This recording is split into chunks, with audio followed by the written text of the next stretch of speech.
Halo teman-teman, bantu channel ini untuk berkembang ya.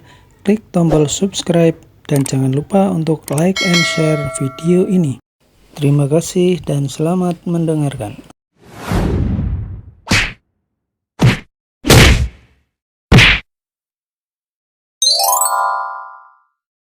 Bab 776, Pasar Loak. Kalau kamu memiliki penglihatan yang tajam, maka kamu akan menemukan barang yang bagus dengan mudah. Kalau kamu cukup beruntung untuk menemukan barang tersebut, maka kamu pasti akan menjadi pusat perhatian. Lalu setelah barang tersebut terbukti asli, kamu dapat memilih untuk melelangnya. Melakukan perpindahan tangan pada saat ini dapat menghasilkan keuntungan yang besar. Vincent mengatakannya dengan rasa bangga. Pada festival barang antik terakhir, dia secara tidak sengaja membeli sebuah mangkuk perunggu yang ternyata terbukti asli. Mangkuk perunggu yang dia beli seharga 6 miliar itu terjual dengan harga lebih dari 40 miliar. Kemudian dia langsung membelikannya sebuah mobil Lamborghini. Lalu apakah pemilik barang tersebut menyesal? Valentino pun tersenyum tipis. Hal semacam ini cukup menarik karena mempertaruhkan keberuntungan dan pengetahuan terhadap barang antik. Mau bagaimana lagi? Pembeli pun akan menyesal karena tidak memiliki pilihan untuk mengeliminasi barang yang terbukti palsu. Maka dari itu, hal semacam ini hanya dapat mengandalkan keberuntungan dan penglihatan yang tajam. Kupikir ini cukup menarik, bahkan jauh lebih menarik daripada berjudi. Vincent semakin bersemangat ketika berbicara. Tangannya pun gatal ingin segera memulai festival barang antik sesegera mungkin.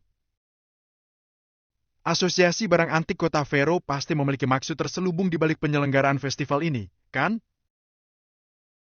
Rhys berpikir sejenak, kemudian dia bertanya dengan lembut. Tentu saja. Membeli barang antik sebelum proses autentikasi itu seperti halnya pergi ke pasar barang antik untuk menemukan barang bagus yang juga dikenal sebagai pasar loak. Apakah bisa mendapatkan barang yang bagus atau tidak, selain keberuntungan, ini juga saat yang tepat untuk menguji penglihatan dan pengetahuanmu tentang barang antik. Kalau kamu bisa beberapa kali mendapatkan barang bagus di pasar loak, itu membuktikan bahwa kamu memiliki pemahaman yang mendalam tentang barang antik. Mungkin kamu akan diterima sebagai anggota asosiasi barang antik Kota Vero. Bukankah itu suatu kehormatan besar? Ketika Vincent mengatakan hal tersebut, seketika muncul secercah harapan di matanya. Bahkan dia yang berasal dari keluarga kaya dan berpengaruh pun sangat tertarik dengan asosiasi barang antik Kota Vero. Bisa dibayangkan betapa bergengsinya asosiasi barang antik ini. Kak Leno, kamu jangan menganggap remeh asosiasi barang antik ini. Bagaimanapun juga mereka didirikan di Kota Vero ini. Tapi setelah beberapa tahun berdiri, sekarang asosiasi barang antik Kota Vero sudah berbeda jauh dengan sebelumnya. Mereka memiliki banyak bisnis di dalam dan luar negeri. Kini banyak grup multinasional yang bekerja sama dengan asosiasi barang antik Kota Vero. Intinya, asosiasi barang antik ini sangat hebat. Kalau kamu dapat diterima sebagai anggota, maka kedudukanmu akan meningkat, semua orang pasti akan segan padamu. Vincent menceritakan latar belakang asosiasi barang antik ini dengan penuh sanjungan. Bahkan Valentino pun saat ini menjadi semakin tertarik. Dia sangat mengantisipasi hal ini. Rhys dan Valentino saling menatap. Mereka dapat saling melihat adanya sedikit makna yang tersirat di mata masing-masing. Mereka mencium adanya peluang bisnis dalam kegiatan sejenis pasar loak ini.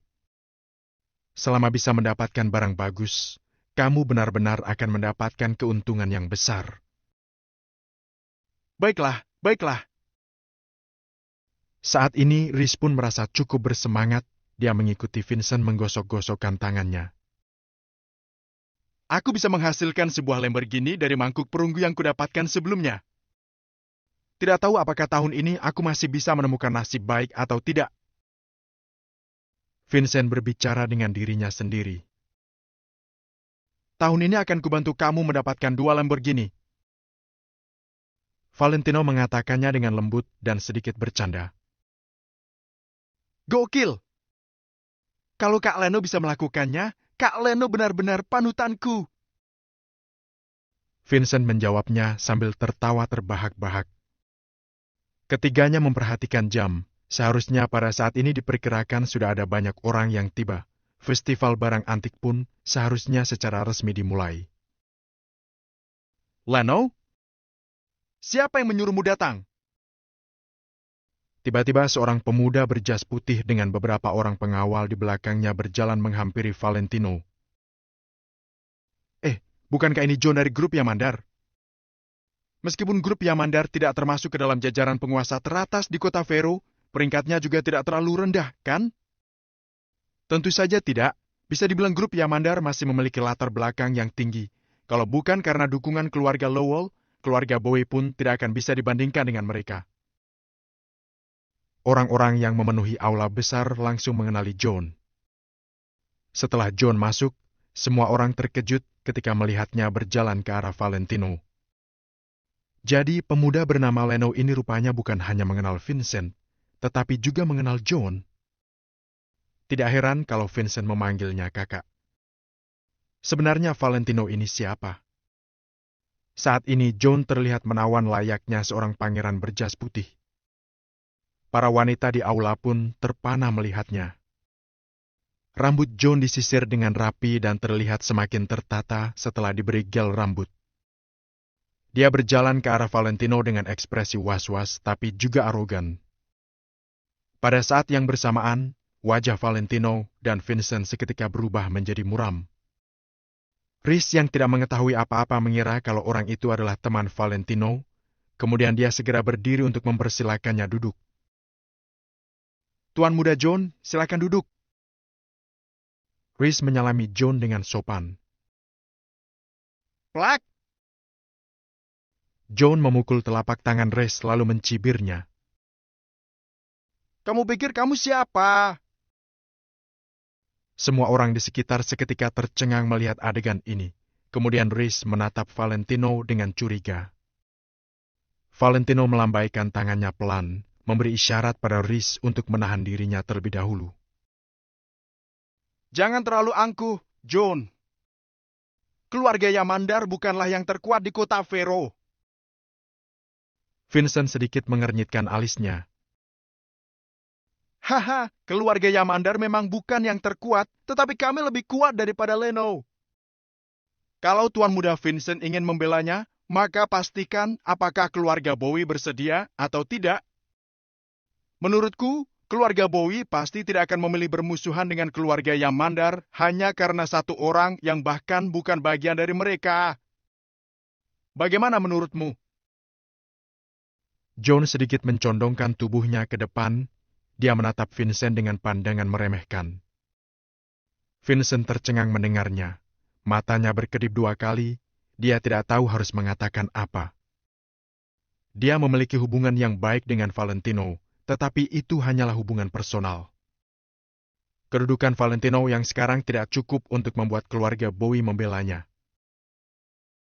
Apakah sekarang kamu masih memiliki keinginan untuk menghadiri festival? John mampu mengendalikan Vincent hanya dengan beberapa kata saja. Kemudian dia menatap Valentino lagi. Valentino menolehkan kepalanya untuk melihat John. Raut wajah Valentino yang jelas terlihat sangat tenang malah membuat John merasa terkejut. Ketika tadi Valentino melihatnya, John merasa seakan dirinya diawasi oleh seekor ular beracun. Hai Empia, kalau aku jadi kamu, sekarang aku pasti sudah tidak memiliki niat untuk melakukan apapun. John mendengus dingin. Dia mengatakannya sambil berdiri tegak menatap Valentino. Apa maksudmu? Tanya Valentino sambil mengernyitkan alisnya. Apa maksudku? Pusat kebugaran Stable Lawn itu milik temanmu, kan? John menyeringai ringan. Dia mengatakan hal yang bermakna dalam. Wush! Valentino yang semula terlihat tenang, tiba-tiba duduk tegak dan menatap John dengan dingin. Kalau kamu berani melakukan sesuatu pada temanku, maka aku tidak akan segan membunuhmu. Di saat ini, tubuh Valentino tiba-tiba mengeluarkan aura dingin. Aura dingin yang menguar itu membuat nyali Vincent yang berada di sampingnya menjadi ciut, dia pun menatap Valentino dengan takut. Bab 777, kamu berani menyentuh orangku. Aura dingin ini pernah Vincent rasakan dalam diri anggota keluarga Lowell. Namun, orang itu sudah berusia lebih dari 40 tahun. Karena telah melalui berbagai peperangan yang hampir merenggut nyawa, orang itu pun otomatis memiliki aura membunuh dalam dirinya. Bagaimana mungkin Leno yang masih muda juga memiliki aura membunuh ini? Mata Vincent berkerjap-kerjap. John juga kaget melihat respons Valentino. Dia pun semakin marah. Dengan status John sekarang, Leno masih berani menakut-nakutinya. Membunuhku? Coba saja. John menjulurkan kepalanya ke depan Valentino seakan mempersilahkan Valentino memukulnya. Seakan juga memberi Valentino kesempatan untuk menghajarnya. Valentino melihat John dengan tatapan dingin, tangannya mengepalkan tinju. Sementara Rhys yang berada di samping menarik Valentino agar tidak termakan emosi dan benar-benar memukul John. John bukan orang biasa. Kalau sampai Valentino memukulnya, maka akan terjadi masalah besar. Ayo, coba pukul aku. John membungkukkan badan, menjulurkan kepalanya ke depan Valentino sambil menunjuk kepalanya. Hatinya merasa puas. John telah memberikan kesempatan kepada Valentino, tapi Valentino tidak berani menyentuhnya. Berarti John pasti bisa membuat hidup Valentino tamat di kota Vero. Apa yang kamu lakukan terhadap pusat kebugaran Stable Lawn? Tanya Valentino tanpa bergeming. Kenapa? Aku ingin apa? Terserah aku. Aku bilang hancurkan. Ya hancur. Aku bilang hajar Presidir Danu, dalam waktu singkat, dia pasti akan dibawa ke rumah sakit. Begitu mendengar ini, hati Valentino dipenuhi amarah. Dia mengepalkan tinju erat-erat hingga kuku-kukunya menusuk ke telapak tangan. Sementara John yang tidak menyadari respons ini terus-menerus berbicara. Aku kagum padamu. Aku telah membuat seseorang dipukul hingga masuk rumah sakit, tapi kamu masih bisa menghadiri pesta koktail. Kamu bahkan masih bisa bersikap sok hebat. Kenapa? Ingin memukulku? Coba saja pukul aku. Sambil berbicara, John kembali menjulurkan kepalanya hingga hampir menyentuh dagu Valentino. Semua orang yang berada di aula melihat ke arah Valentino dan John. Banyak di antara mereka yang tersenyum dingin. Leno memang mengenal Vincent, lalu kenapa? Sekarang John telah menjulurkan kepalanya di depanmu, tapi apa kamu berani menyentuhnya? Kak Leno, jangan terbawa emosi. Bujuk Vincent dengan raut wajah panik. Vincent berpikir jika Valentino yang bukan siapa-siapa memukul seorang John yang mandar, sama artinya dengan Valentino menggoncang-goncangkan sarang lebah. Hahaha. Pengecut, pukul aku. Aku beritahu, kalau kamu tidak memukulku, nantinya aku akan memukul saudaramu. Aku sudah membuat Presidir Danu masuk rumah sakit. Berikutnya, aku akan membawanya ke tempat kremasi. Tidakkah kamu marah? Kemarahan yang tidak terlampiaskan tidak ada artinya. Hahaha. Selesai berbicara, John bersiap mendongakkan kepalanya dan pergi dengan penuh kemenangan. Cari mati!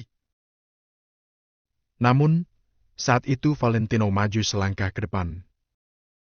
Valentino memukulkan siku kanannya ke punggung John. Tidak ada yang menyangka Valentino akan turun tangan. Gerakannya sangat cepat seperti arus listrik.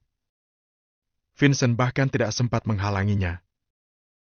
Di depan mata semua orang, Valentino membengkokkan salah satu tangannya dan memukulkan sikunya dengan keras ke punggung John. Gerakan ini dilakukannya secara tiba-tiba. Bu! Pukulan siku mengenai punggung John, disusul suara mengaduh keras. Arg! Punggung John yang mendapat pukulan keras itu membuat John terbelalak. Tubuhnya spontan jatuh ke lantai. Tepat pada saat itu, Valentino menendang perut John dengan lutut kanannya. "Brooke!" Sekali lagi terdengar suara mengaduh kesakitan. Lutut Valentino menendang perut John dengan keras. "Arga!" John spontan memegang perutnya. Tubuhnya yang dilengkungkan membuatnya terlihat seperti udang. Matanya terbelalak seakan hampir keluar dari kelopak mata. Punggung dan perut menerima serangan kuat yang terjadi secara tiba-tiba dan bersamaan. Entah seperti apa rasa sakit yang dirasakan oleh John. John yang dipukul merasakan sakit di dada saat bernapas. Dia bahkan tidak mampu menjerit. Wush! Di sisi lain, ekspresi wajah Valentino datar, sorot matanya dingin. Tiba-tiba, dia menjambak rambut John. Rambut panjang yang telah disemprot hairspray itu ditangkap dan ditarik dengan kuat oleh Valentino. "Sia!" John yang rambutnya dijambak terpaksa mengangkat kepala. Dia ingin memaki Valentino. Namun, belum sempat kata makian itu keluar, sebuah tangan menampar wajahnya. Plak! Suara tamparan yang keras terdengar. Dalam waktu singkat, bekas tamparan muncul di wajah John. Semua orang sontak terdiam. John dipukul? "Kamu berani menyentuh orangku!" Valentino melihat John dengan tatapan dingin. Dia kembali melayangkan tamparan pada wajah John. Kalau ingin memukul, maka pukul hingga puas. Lagi pula, dendam sudah terbalaskan. Tampar sekali, tampar lagi sekali. Vincent, Chris, dan semua orang di aula itu tercengang. Tuan muda John dari grup Yamander dipukul di tempat umum seperti ini. Apalagi dipukul tepat di wajah. Betapa memalukannya perlakuan ini. Berani sekali Leno. Kalau tidak berani, Leno hanya akan menahan diri saat ditantang oleh John. Vincent saat itu menghela napas. Habis sudah. John, tuan muda grup Yamander ini telah dipukul oleh Valentino. Orang-orang John pasti tidak akan tinggal diam. "Aku akan membunuhmu. Bantu aku berdiri. Bantu aku berdiri." John yang rambutnya dijambak oleh Valentino, yang kedua sisi wajahnya terdapat bekas tamparan, begitu marah mendapat perlakuan ini. Saat itu, para pengawal yang John bawa tersadar dari kekagetannya. Para pengawal itu sudah lama menjadi anak buah John. Baru kali ini mereka melihat majikannya dipukul, makanya mereka kaget hingga melongo. "Lepaskan tuan muda John! Anak muda, lepaskan tuan kami!" Para pengawal itu langsung menerjang maju sambil berteriak pada Valentino. Akan tetapi, Valentino seakan tidak mendengarkan mereka. Tangannya kembali terayun untuk memukul John. "Kamu berani menyentuh orangku!" Nada bicara Valentino dingin membuat John yang mendengarnya merasa takut. Akan tetapi, amarah dalam hati John jauh lebih besar daripada rasa takutnya. Ditampar di depan banyak orang tentu merupakan hal yang memalukan. "Bunuh dia! Bunuh dia sekarang juga!" John terus-menerus berteriak kepada para pengawalnya. Akan tetapi, John saat itu telah ditahan kuat-kuat oleh Valentino. Para pengawal tidak berani untuk turun tangan. Jika mereka salah langkah, John akan dipukul oleh Valentino lagi. Masalah akan tambah besar. "Aku tanya sekali lagi." Sorot mata Valentino dingin. Tangannya semakin kuat menarik rambut John. Bisakah kamu membayangkan seperti apa rasanya rambut yang ditarik dengan kuat? John saat itu sedang merasakannya. Kulit kepalamu terasa diangkat. Rasa sakit bagaikan jutaan semut yang sedang menggigitmu akan kamu rasakan. Setelah itu, kamu akan merasa seperti ribuan jarum menusuk-nusuk kulit kepalamu. Ah, sakit. Ah. John berteriak ketika mendapatkan rasa sakit ini. Bab 778, aku benar-benar akan membunuhmu. Aku tanya padamu, apa yang sudah kamu lakukan dengan temanku? Valentino tidak bergerak. Tangannya masih tidak berhenti menarik rambut John dengan sekuat tenaga. John merasa kalau dia berani mengatakan sesuatu yang tidak seharusnya dia katakan, maka Valentino benar-benar memiliki keberanian untuk merobek kulit kepala John. Semakin memikirkan hal itu, John semakin merasa takut. Aku tidak melakukan apa-apa. Aku sengaja membuatmu marah, tapi aku tidak menyentuh temanmu. Dia baik-baik saja.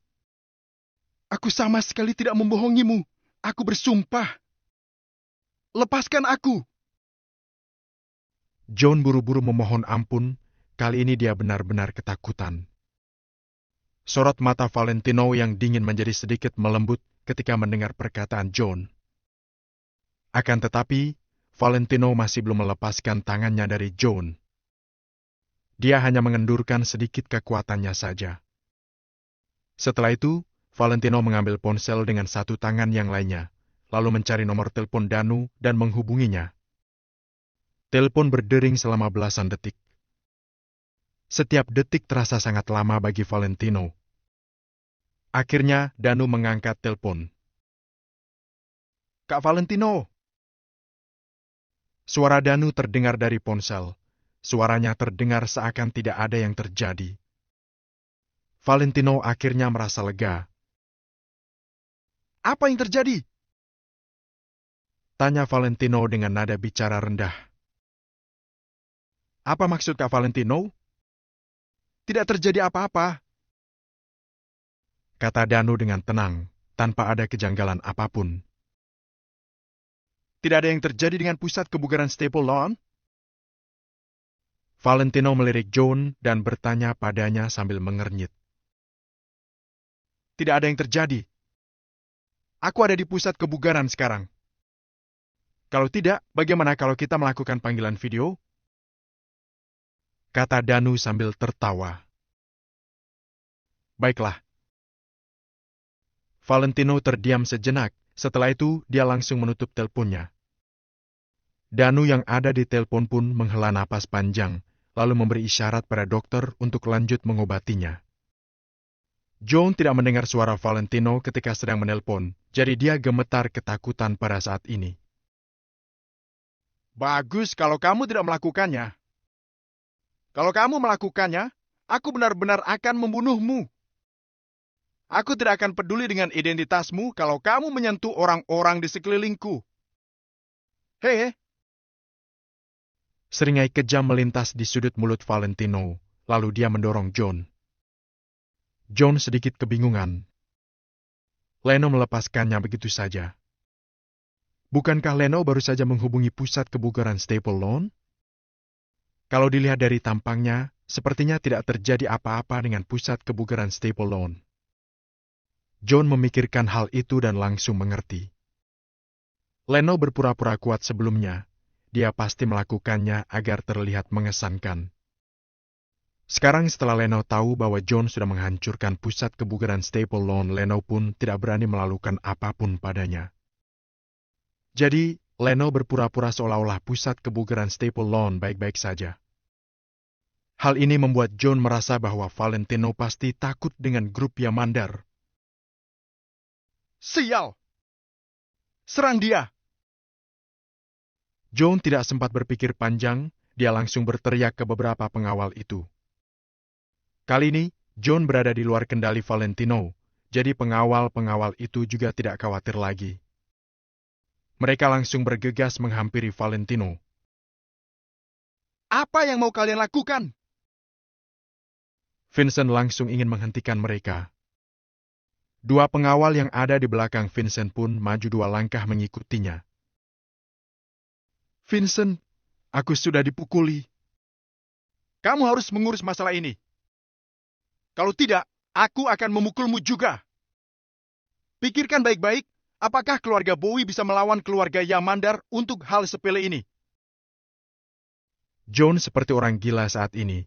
Dia berteriak ke arah Vincent. Pengawal berjumlah 5-6 orang itu menyerang Valentino tanpa ragu. Sorot mata Valentino membeku. Dia pun ingin menyerang. Berhenti! Tiba-tiba, sebuah suara teriakan pun terdengar. Suara teriakan itu mengandung 30% kekejaman, 50% perintah, dan 20% kemarahan. Siapapun tidak ada yang bisa mengabaikannya begitu saja. Semua orang langsung berhenti dalam sekejap. Valentino menoleh dan melihat seorang gadis berbaju hitam panjang yang berjalan menuju ke sana. Gaun panjang berwarna hitam yang terlihat seperti gaun formal memperlihatkan lekuk tubuh gadis itu. Dia sangat menarik. Rambutnya yang disanggul menambahkan sedikit kecantikan yang bermartabat.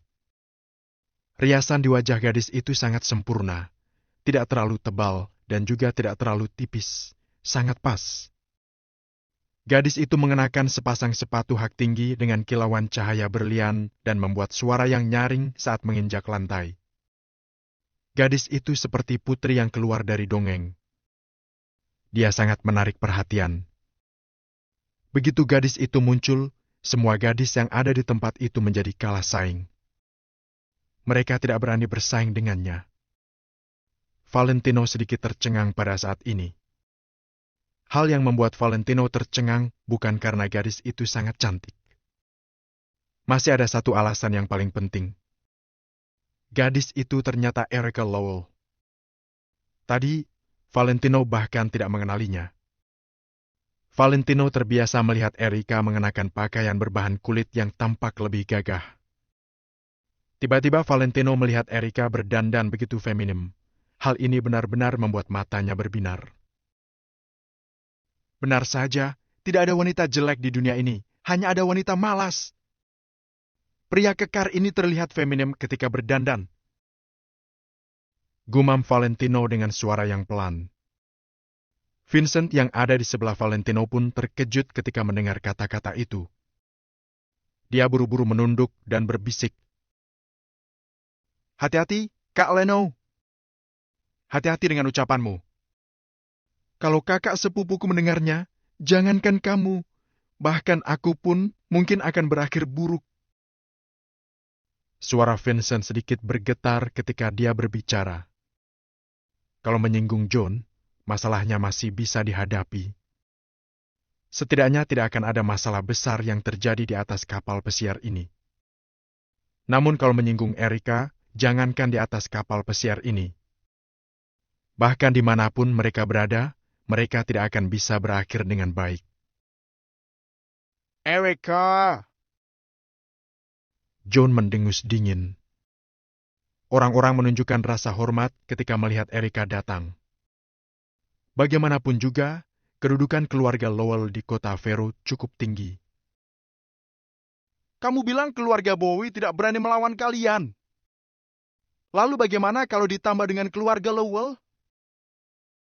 Erica melirik John, lalu dia langsung berhenti dan bertanya. Kata-kata Erica mengejutkan semua orang. Keluarga Lowell ingin melawan grup Yamandar.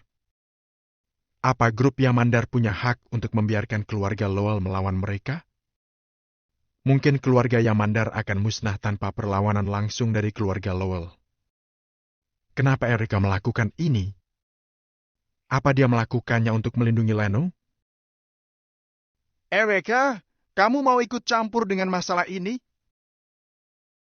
John memicingkan mata, raut wajahnya sangat masam. Kamu menggertak Vincent, adik sepupuku. Menurutmu, bagaimana mungkin aku tidak ikut campur dalam masalah ini? Kamu juga berbicara pada adik sepupuku seperti orang tua. Kenapa? Apa kamu seumuran dengan ayahku? Erica memanyunkan bibirnya. Dia menatap John sambil mencibirnya. Ini John langsung terdiam. Seumuran dengan Henry dari keluarga Lowell. Meskipun John memiliki keberanian yang sangat besar, dia tidak akan berani berkata seperti itu. Akan tetapi, Erica Lowell malah menggunakan hal ini sebagai bahan sindiran. John terdiam, dia tidak mendapatkan kata-kata yang tepat untuk membantah. "Kakak sepupumu cukup baik denganmu," kata Valentino dengan santai. "Kak Leno, mungkin kamu tidak akan percaya kalau aku mengatakannya padamu. Setelah sekian lama, ini pertama kalinya Kak Erica membela aku. Jadi aku rasa, dari luar Kak Erica tampaknya memang sedang membantuku, tapi sebenarnya dia sedang membantumu," kata Vincent sambil menggelengkan kepalanya. Valentino tertegun mendengar hal itu. Dia melirik Erica dengan heran, lalu menggeleng-gelengkan kepala dan tidak mengatakan apa-apa lagi. "Baiklah, aku minta maaf pada Vincent atas apa yang terjadi sebelumnya. Tapi aku mau bicara dengan Leno sekarang. Kamu tidak keberatan, kan?" John pada akhirnya tidak berani berhadapan langsung dengan Erica. Bab 779 membuatnya menyesal. "Kalau kamu menindas orang lain, tentu saja aku tidak peduli. Tapi aku merasa tidak senang dengan masalah ini. Jelas-jelas kamu yang menempatkan dirimu di hadapan orang dan membiarkannya memukulmu. Kalau dia tidak memukulmu, bukankah itu berarti menyanyiakan niat baikmu? Sekarang aku akan bertanya pada kalian semua. Saat ada orang yang membiarkan kalian memukulnya, kalian akan memukulnya atau tidak?" Tanya Erica sambil tersenyum dengan penuh arti. Matanya yang indah menyapu seluruh aula. "Uhuk, apa yang dikatakan Nona Erica masuk akal. Kalau itu aku juga akan memukulnya. Benar, benar. Aku akan memukulnya." Kata-kata Nona Erica masuk akal. Dengan identitas dan penampilan luar biasa Erica, secara alami dia pasti akan memiliki beberapa pendukung. Jadi, meskipun apa yang dikatakan Erica salah, pasti tetap ada orang yang mendukungnya. Apalagi kalau kata-kata yang dikatakan Erica memang masuk akal. Ketika mendengar orang-orang di sekitar menyetujui perkataan Erica, raut wajah John pun menjadi masam. Ditambah dengan wajahnya yang merah karena tadi ditampar Valentino, ekspresinya terlihat semakin menarik. Beberapa saat kemudian, John merasa marah dan kesal. "Erica, aku sudah menunjukkan rasa hormatku dengan meminta maaf kepada Vincent. Tapi kamu tidak perlu memedulikan Lano. Aku harus membuatnya menyesal karena tidak pernah ada orang yang berani memukulku." John mengangkat kepalanya lalu menatap Erica dengan sinis. Setelah itu dia langsung memberikan perintah untuk bertindak. Melihat wanita yang disukainya melindungi pria lain membuat amarah John membara, seakan-akan dia sudah mau meledak. "Tuan Muda John, tenanglah." Pada saat ini, terdengar suara seseorang. Ketika mendengar suara itu, semua orang menoleh. Hanya Valentino seorang yang sedang tersenyum sinis sambil menolehkan kepalanya. Asosiasi barang antik Kota Vero cukup menarik. Tadi Valentino merasa curiga masa tidak ada satpam yang bertanggung jawab atas keamanan di pesta koktail sebesar ini. Namun, sekarang sepertinya bukan tidak ada satpam, tapi karena asosiasi barang antik ada rencana lain. Seorang pria paruh baya berpakaian rapi berjalan menghampiri mereka dengan 10 satpam mengikut dari belakang. Tuan Daniel,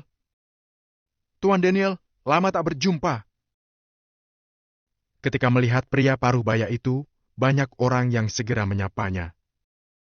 Pria paruh baya itu bernama Daniel Lewis. Dia juga seorang pengusaha Kota Vero. Di Kota Vero, perusahaannya tidak masuk urutan 20 besar. Akan tetapi, dia memiliki status lain, yaitu anggota asosiasi barang antik Kota Vero. Statusnya itu membuat banyak orang menghormatinya. Bahkan grup Yamandar dan grup Bowie tidak berani bersikap sembrono di hadapan Daniel. Daniel berjalan mendekati John, kemudian bertanya dengan nada bicara yang tegas. Tuan Muda John, hari ini adalah acara penting asosiasi barang antik. Apa yang sedang kamu lakukan? Ini, Tuan Daniel, aku. John menjawab dengan terbata-bata. Sekarang dia sedang dalam keadaan emosional, jadi dia merasa tidak segan-segan lagi pada Erika.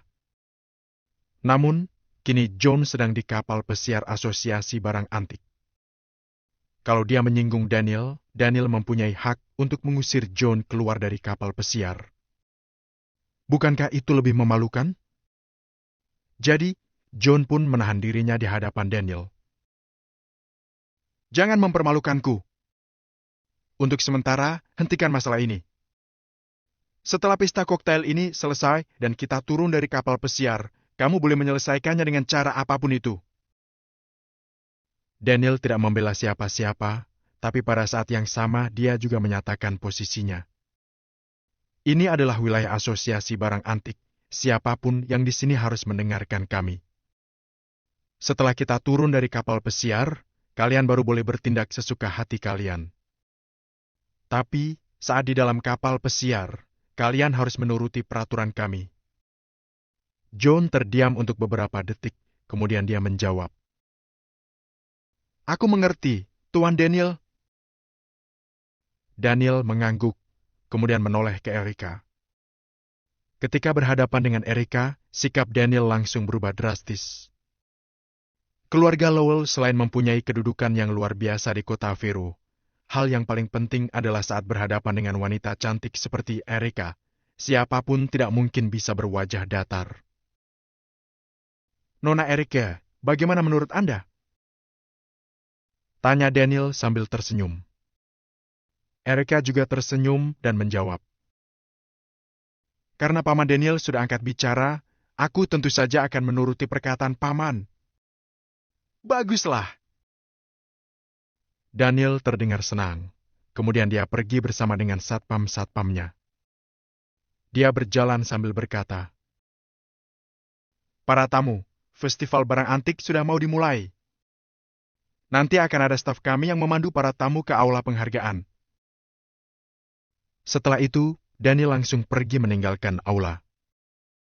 Daniel bahkan tidak berniat untuk melirik Valentino sekalipun, apalagi menanyakan pendapat Valentino. Brengsek! Padahal Kak Leno adalah orang yang terlibat, dia malah tidak menanyakan pendapat Kak Leno. Vincent merasa kesal. Valentino tersenyum, lalu dia berkata dengan nada bicara yang penuh arti. Hai MPH, mungkin menurutnya berbicara denganku hanya membuang-buang waktu saja. Tuan Leno, semua kesulitan yang berada di depan kita hanya bersifat sementara. Kata Rhys dengan penuh arti sambil melirik Valentino. Valentino mengangguk tanpa mengatakan apa-apa. Hanya mereka berdua yang mengerti maksud dari kata-kata Rhys. Vincent memanyunkan bibirnya. Lalu dia berkata, Berlagak sekali. Tadi dia tidak mau muncul saat masalahnya sedang panas-panasnya. Ketika masalah sudah mau selesai, dia malah baru menampakkan diri. Inilah cara bekerja asosiasi barang antik. Pertama, dengan begitu, mereka bisa memamerkan status mereka. Kedua, mereka ingin Kak Leno berterima kasih pada mereka karena telah membantumu. Mereka sudah memikirkannya dengan matang. Tentu saja Valentino juga memahami itu, tapi dia hanya tersenyum simpul. Kamu orang tak berguna yang hanya bisa bersembunyi di balik wanita dan bergantung pada orang. Kamu harus tahu, masalah ini belum selesai. Kamu tunggu saja, kata John. Setelah itu, dia meludah dan pergi. Sombong sekali. Dia bilang Kak Leno mengandalkan orang berkuasa. Tanpa keluarga Yamandar, dia pikir dia itu siapa? Gumam Vincent dengan kesal. Kemudian, semua orang kembali duduk. Erika bimbang sesaat, lalu dia juga ikut duduk. Setelah Erika duduk di sebelah mereka, Valentino dan lainnya langsung mencium sebuah aroma yang elegan. Semua orang di aula mengira Erika ingin duduk bersama Vincent, jadi mereka tidak begitu terkejut. Valentino ragu untuk beberapa detik. Awalnya dia ingin berterima kasih pada Erika, tapi dia tidak tahu bagaimana cara mengatakannya. Leno, apa kamu mau dihormati? Namun, pertanyaan Erika langsung menghilangkan niat berterima kasih Valentino. Kamu gila, ya? Valentino mengernyit. Dia benar-benar tidak mengerti apa yang telah dia lakukan hingga menyinggung Erika lagi. Aku gila. Aku mengundangmu ke festival barang antik, tapi kamu malah berlagak dan menolakku. Hasilnya apa? Kamu datang lebih cepat dariku. Kenapa? Apa kamu begitu tidak sabar untuk berjumpa denganku? Erika bersikap sangat arogan, Mbak Ratu. Dagunya diangkat tinggi, menunjukkan lehernya yang panjang dan putih. Ekspresi sombong menghiasi wajahnya. Valentino mengusap-usap hidungnya. Dia benar-benar tidak bisa menjelaskan situasi ini. Kemarin mana dia tahu kalau Erika akan mengundangnya ke tempat seperti ini. Dari awal Valentino sudah berjanji dengan Rhys. Valentino mengira Erika mencarinya untuk pergi jalan-jalan atau lainnya, jadi dia langsung menolak Erika. Vincent berdeham, lalu duduk di sebelah. Dia benar-benar tidak berani bergabung dengan pembicaraan Valentino dengan Erika.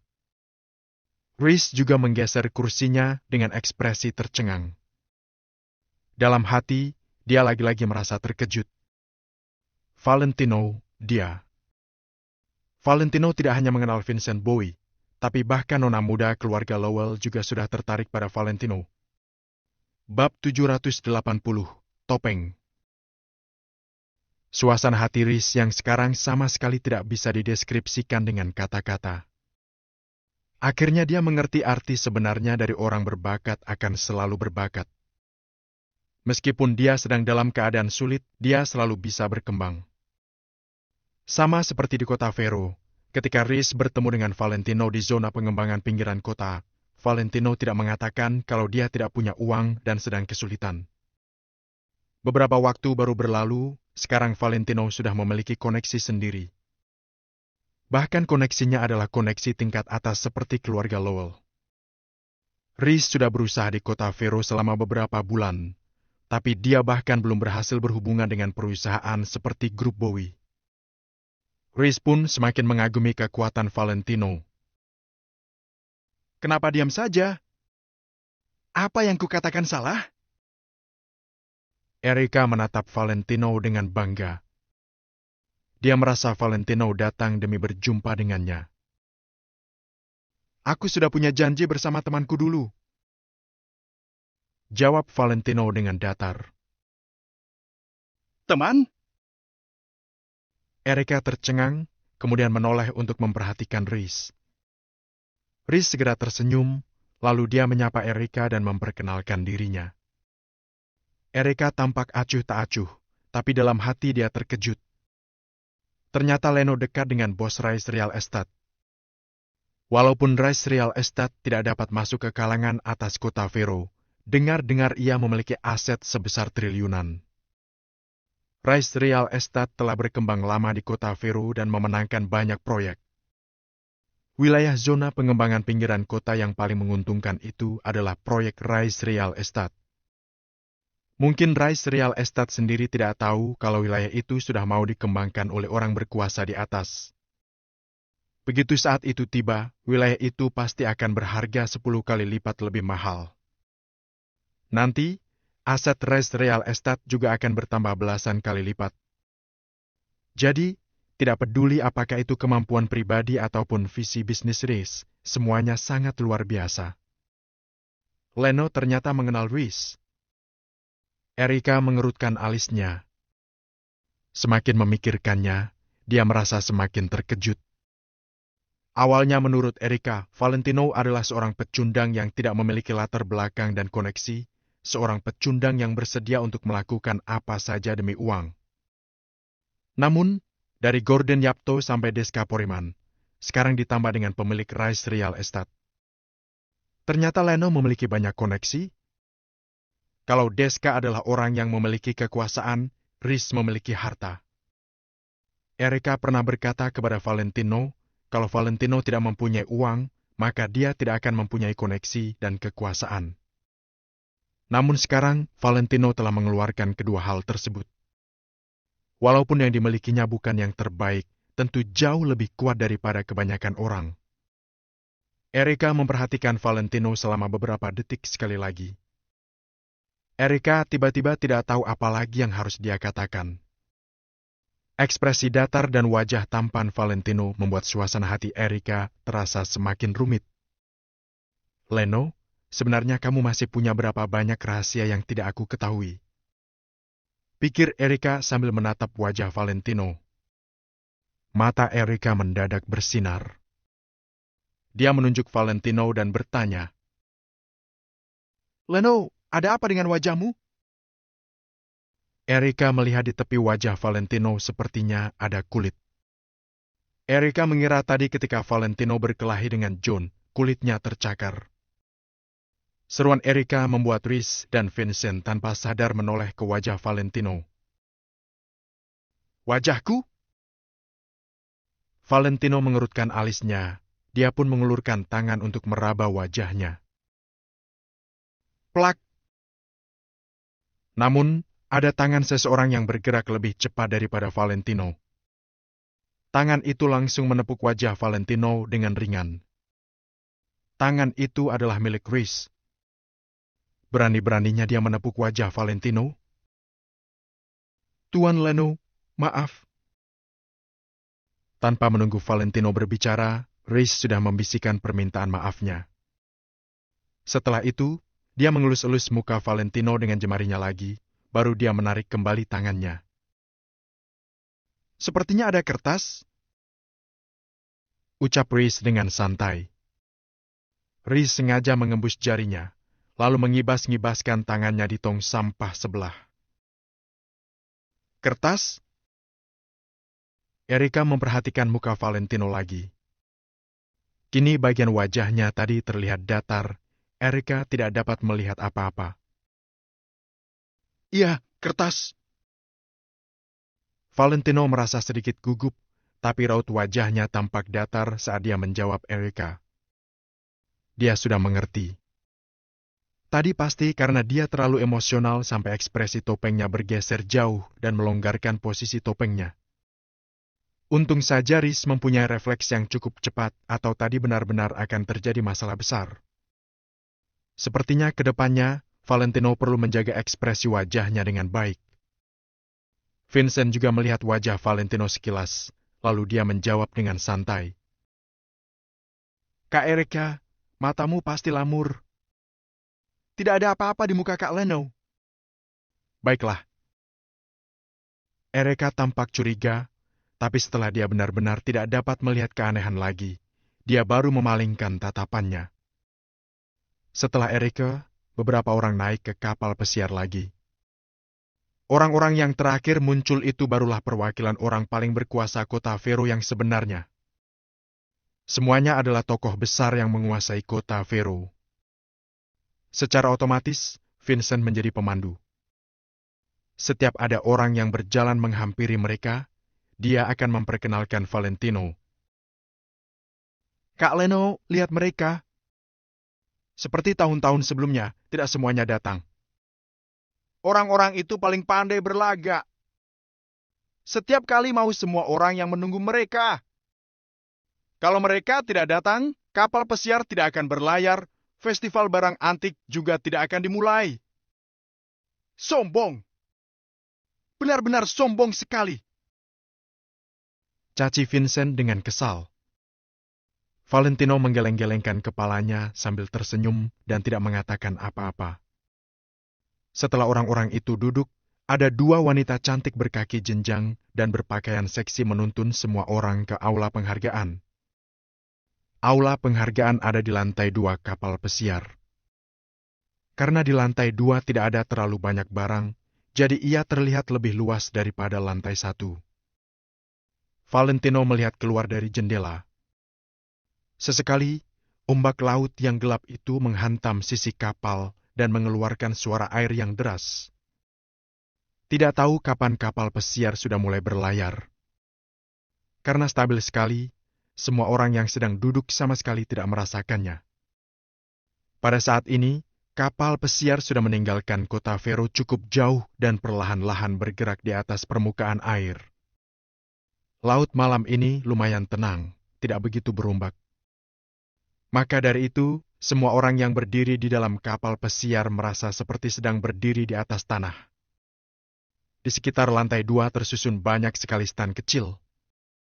Di atas stan terdapat barang antik seperti vas bunga dan semacamnya.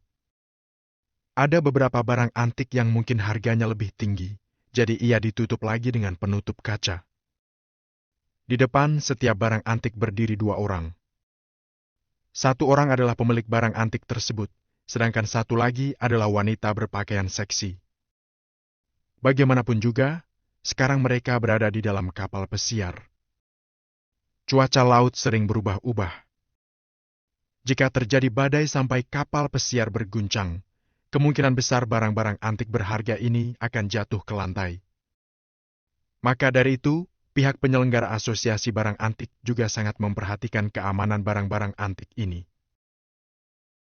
Para tamu yang terhormat, sebagian besar barang antik yang dipajang untuk festival barang antik kali ini semuanya ada di sini.